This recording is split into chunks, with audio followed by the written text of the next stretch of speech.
काय म्हणता यवतमाळचे पोट्टे हो. आम्ही होतो पहिले घराकडे, मग जाऊ म्हटलं कळम चौकात लस्सी पहिले काढली मग गाडी आमची.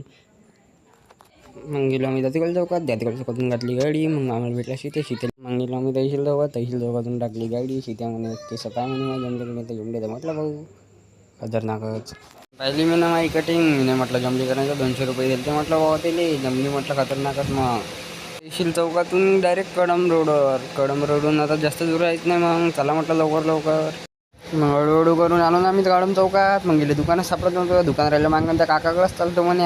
याचं काय माहिती काय झालं त्या काकासोबत. चला म्हटलं मस्त लस्सीचं दुकान. मग आलो लस्सीच्या दुकानात. ते काकू मस्त लस्सी पेत होते. याच्या तोंडाला पाणी सुट. मग आणल्यान बस इथून 2 लस्स्या. म्हणजे सामान्य मला स्नॅप काढू दे पहिले नंतर लस्सी पिऊ म्हणे आपण म्हणे. हा प्याले बसला गट इथं लक्ष नव्हतं काही नव्हतं. कुठं होतं काय माहिती लक्ष. 1 मिनिटात लस्सी समोरून टाकली. आलो रे अर्ध्यात दातिकोले चौकापर्यंत. मग म्हणे वापस जाऊ म्हणे. तर चाल म्हटलं घराकडं. मग आपली हायाबुशी लावून दिली घरापाशी. टुक वाजणारी. भेटू मग यवतमाळच्या पुढच्या ब्लॉगमध्ये. ब्लॉग आवडल्यास नक्की लाईक आणि फॉलो करून जा. Keep supporting bro. बाय.